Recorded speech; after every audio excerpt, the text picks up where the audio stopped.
Hi there everyone, John here. So I finally found a way to be more consistent with my audio recording stuff. The quality could be a bit better, but I'm working on that. But anyway, at least I can now be more consistent with my recording stuff. But considering that I'm usually silent when I make my runs for DFFOO content, I'm going to dedicate audio commentary usually to well, other stuff related to the game. So ideally, this will involve, well, what you see right before you, which is basically me planning out my pulls for the month. I like to do it on a monthly basis because, as we've seen multiple times on the global side, we have a lot of time traveling units, some global firsts, two of them actually in the last month, so I'm probably not expecting any of that anytime soon. But anyway, I'm basically going to share my thoughts on the banners and the banner maids, what I plan to do about it, and basically I can't give insight to how they do in JP because the closest thing I've got to a JP account was probably from pull for LDs for fun because I don't know, I haven't gotten up to the task of refarming everything yet, but anyway, I'm kind of rambling on. So let's go on ahead and first talk about starting the month of March. We're actually getting a campaign for celebrating the 9 million downloads of the game. So actually congratulations to the game for having that many people download it. And then in celebration of this, they're going to give us a 1 month long event and one 8-day login bonus event. So the 8-day login bonus is basically 8 days worth of getting free gems. It's basically 1,000 gems for 1 week, then the final day on the 8th is the 2,000 gems, so we get an extra 1,000 at the end. So total, it's 9,000. So if you're counting the time limit for it, you can miss a total of 4 days, but I wouldn't leave it up to chance unless you really didn't have a choice but not to log in for the day. I mean, it's just for logging in. You're gonna get those free rewards almost instantly for almost doing nothing, just showing up. And then we have the month-long campaign part of this, which is a new world hunt, which is, I'm kind of confused if it's different from our daily hunt, but it appears to be, so if I'm basing it on that logic, we might have this new world hunt, our daily hunt, and our boss hunt for farming the Cactuar tokens, which in this new world hunt one, we're able to exchange it for up to 99 draw tickets, so that's really huge. Anyway, so I've sang enough praise for how generous the global side is. Now let's get into the big stuff. So Boss Rush number 2 is arriving on Feb 25, which is 2 days from the live stream today. So we're going to be receiving Hope's LD, his LD extension. Ultimecia is going to be featured in her BT once again, making the count up to, I want to say 5 or 6. I've kind of lost count. Basically, she has the most banners she's featured in out of everyone that's had a BT cycle in their lifespan. So, considering that Hope's LD is part of the 3rd anniversary month, we also get a first multi-draw free. And in his banner mates are Shadow and Cloud of Darkness. Both respectable damage units in their own regard, but they're kind of outdated by this point, and Cloud of Darkness isn't getting her big upgrade for a while. So my thoughts on this banner? I would go in for Hope, to be honest, if my resources weren't fighting against me. But Hope's LD is the first, and as far as I know, even on the JP side, the only magic imperil we have in this game. And the fact that he can do that on call with his LD is going to be huge, even when he no longer deals adequate damage. My plans for this actually are, I'm going to wait on it because I don't need Hope that much just yet. But I will go in for the first multi-draw. I will use a lot of my free daily tickets for it. Hopefully I get lucky. And then maybe a few days before it goes, I'll make a final decision and maybe go in for tickets. Because I already have Shadow and Cloud of Darkness. And I actually got lucky with Ultimisha's BT on Pity, on the road to pitying Vincent's LD. But for those of you interested in like Hope, his one main weakness is he is notorious for being a selfish buffer on par with Penelo. Anyway, yeah. So it's going to be another chalk it up to another team building oriented problem for Hope if you use him as both an LD call or as a team member. Other than that, I believe that's all I have to say for this banner. Next up, so 4 days from Hope's boss rush debut, we're going to finally receive the new part of the story, which is Act 3, Chapter 1, Part 1, Eternal Light. So, seeing on the picture there, you see Onion Knight holding Warrior of Light's sword. Don't let that fool you, it has no relation to the sword, but we are getting Onion Knight's LD and Burst, and the whole Act 3 beginning has a lot of campaign related stuff going on for it. So I'm going to go through them one at a time. So starting with this upper left picture. So I don't know how they're going to work this, but basically we have 3 free first 10 multi-draws. So if I'm understanding that correctly, we can get 3 multis, so 60 G tokens. So I'm talking about the worst case scenario here, okay? So we are 3 into the 15 minimum for getting his LD. So for those of you who want to chase on Onion Knight, like if he's a fave, or you like his LD, which I'll be getting to in a moment, he is a very easy unit to pity, but of course, I would never want anyone to pity. I'm just speaking in the worst case scenario. Next up is there are some Act 1 and Act 2 completion rewards. So for Act 1, we receive guard tokens and some red pages for people who have not realized all of the EXs yet. Now would be a good time. Now is a good time to actually get some more resources on that field.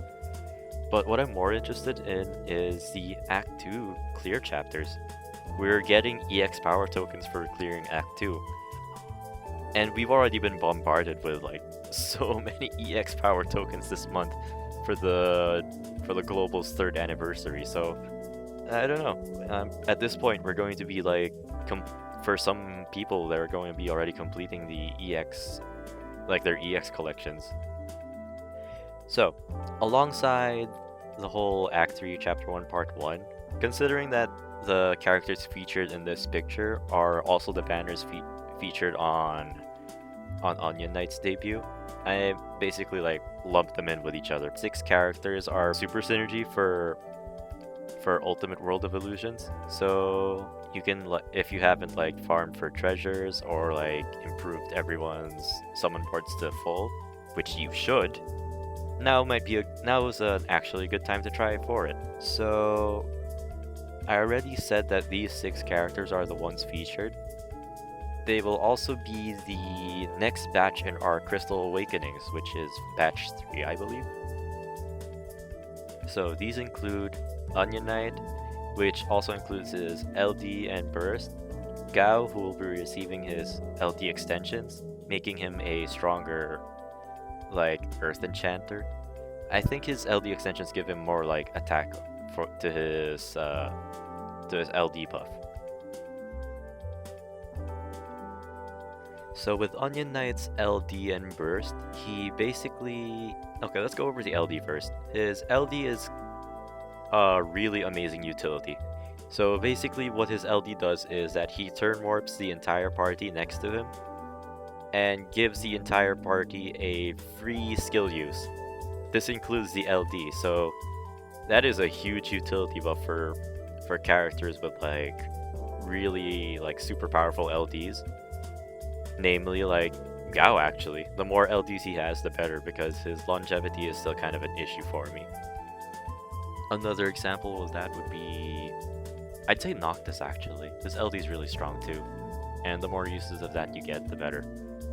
And of course, everyone's most favorite like broken protector dad. Good old Daddy-O. The more chances you can like give his LD buff, the better. And the fact that Onion Knight can do that, I believe 3 times in a row. So yeah, he is basically going to make a lot of LD only units like shine much better. So now my pull plans for this. With them saying that we have 3 free multi-draws for this, I'm actually willing to chase Onion Knight a bit. I already have Gao's LD, I already have every EX on this one, on their banners, so the only one I'm really after is Onion Knight to max him out. So yeah, maybe tickets, but considering there's like a lot of free multis, I'm really confused where I should go here, but yeah, I'm more inclined to just go for tickets. Once this arrives, I'm gonna stop ticketing Hope's banner and go for this one actually. Next up is the Arciela Lost chapter, which is permanent content, but some of the event rewards, like the tickets, extra crystals, are only available for March 5 to 19. So what's featured here is Arciela's LD, Prisha's EX Plus, Renoa EX Plus, along with her costume, which is Onion Knight's Burst again. So for this one, I'm willing to skip it.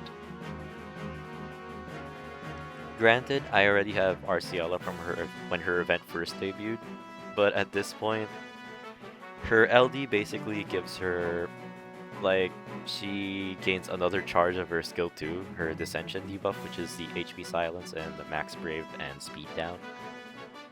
Which is nice, to be honest. But the thing is, I don't know. The thing is, I'm still like trying to save my resources as much as possible throughout this month, and because the other banners are a bit more tempting, I'm actually willing to not go in for her just yet. I'm willing to throw a few tickets, to be honest, because her LD is actually fairly strong.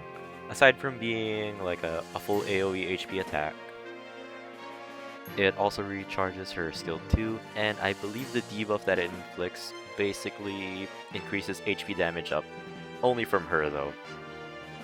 So yeah, that's why it's kind of limited. It actually feels like you'd go in for her more for the call if you want someone to deal more damage. But for those of you who lack supports, Arciela is a good pick, I will not lie.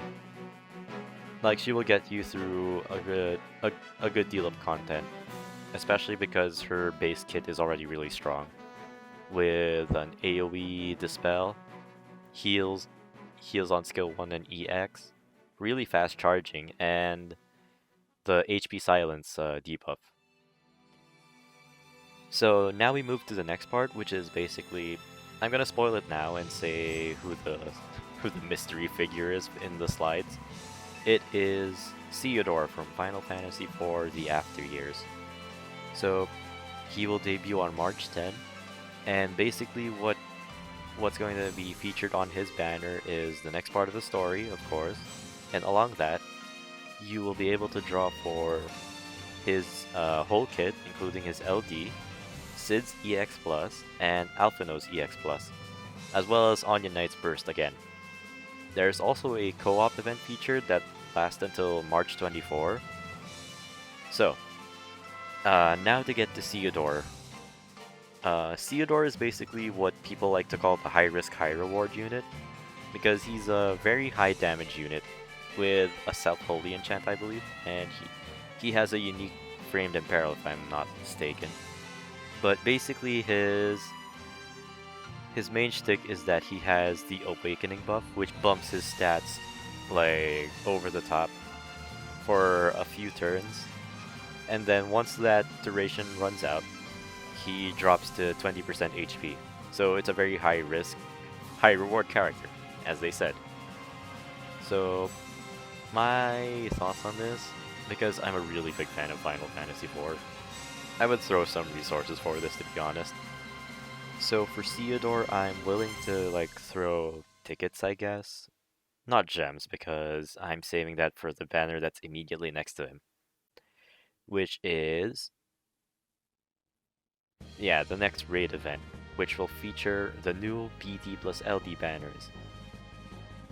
So, if anyone from the global side doesn't know yet, because this event has really been hyped up by almost everyone for to no end, because this features Theodore's dad, which is Cecil, Paladin Cecil to be specific. So Paladin Cecil receives his LD and BT, and it is arguably one of the best LD and BTs in the game, solely for the aura that it provides and the amount of protection it gives the party. For this month, this is the only banner I'm willing to gem for, even if it's just to get the LD.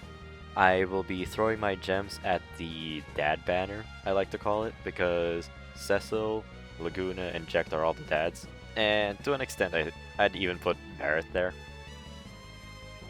But I already have Camlanot from ticketing his LD back in his Lost chapter. And speaking of which, Camlanot gets his LD extensions in this one, and I do believe that I think he gets more damage on his LD, it extends the duration of it, of the overhead, and of course his LD call is, I believe it inflicts Addle on the enemy, so if you stack that with the rest of his, like his base call, which is a magic attack and attack down, I do believe you can like build like teams that could basically like permanently deal 1 damage to you for the entire fight. So plans for this banner are chase the Cecil LD. I don't care who you are, chase it. You will not regret it, because it's basically okay, memes aside, it technically does have like similarities to Balthiar's LD overhead. And we've already seen what that can do.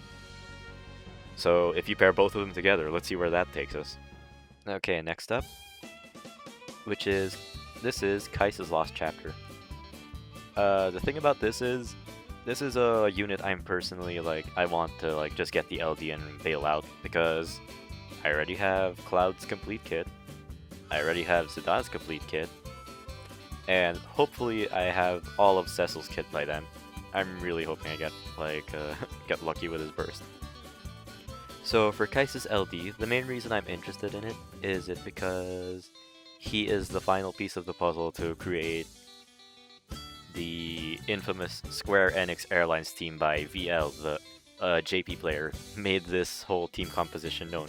Pair anyone with like big launchers like Dark Cecil, Ramza, Cloud. I'd even argue Keiss kind of fits in there. And you pair them with Keiss with his LD debuff, which basically, there's like a Brave sap to it, I believe? No. They call it Brave Leak. But basically what happens in a chase, Keiss will be able to like battery the party based on the damage dealt. So that's going to be huge for people with like chase-oriented comps, and also have burst in them, such as Ramza and Cloud. So yeah, I am definitely chasing this unit. Sadly only with tickets, because yeah, as stated before, I have to save on my resources. And I only need his LD anyway. And lastly for the month, we will have the next Dimensions End event. So we already received the End of Entropy, which is basically fully Chaos content. So now we move on to Dimensions End Transcendence, which will basically be Lufenia fights. So based on what I know about it, you basically have like 3 gates. 2 gates where you have to finish off before proceeding to the 3rd and final gate. The main stipulation is that the 2 teams you used in the first 2 fights are the only ones you can use once you enter the third fight, so you kind of like limit yourself on what your options are for the fight. Along with this, arrival of the new Dimension's End is Gabranth with his LD and rework, King's EX, and Raigen's EX. And of course, Cecil's Burst. So personally, I don't know what Gabranth's LD and rework do so far. I know he gets another framed buff on him, which is, I believe, a 16-turn one. I don't know what it does exactly, but Gabranth getting a rework and the LD stat ups are enough for me to try and go for him because he's a favorite of mine, even from the old Pisidia days. And for those of you interested in this banner, Raigen is still actually a very good, like, EX unit to go for. He's still a really good Imperial Enchant. Not as much as he was, but he's still putting in work, so don't count him out. As for Gabranth, he has a unique debuffing thing to him, so if you're into that kind of like gameplay, he's actually a fun unit to use. I've used him quite a lot as well. But anyway, I believe that's all. So, oh wait, I have one more thing to talk about, which is something that was in the JP timeline for this, but we didn't receive an announcement for it here. And that is the Start Dash renewal. So the Start Dash renewal basically has Cloud, Squall, and Lightning featured on it. And it basically has their entire kits featured. So that includes their LD, their BT, and along with that, Squall also gets a rework, and all three of them also receive their LD extensions, which basically make them a lot better than they already are. So Cloud receives a new overhead buff, which he can activate whenever he lands a crit, which is all the time. And it basically gives him HP damage up, and it also increases his physical attack. Lightning is kind of on the short end of the LD extensions because all she gets is she gets a Brave gain based on the damage she dealt with the first Lightning Strike. And then, yeah, the second one is basically going to deal more overall because of that.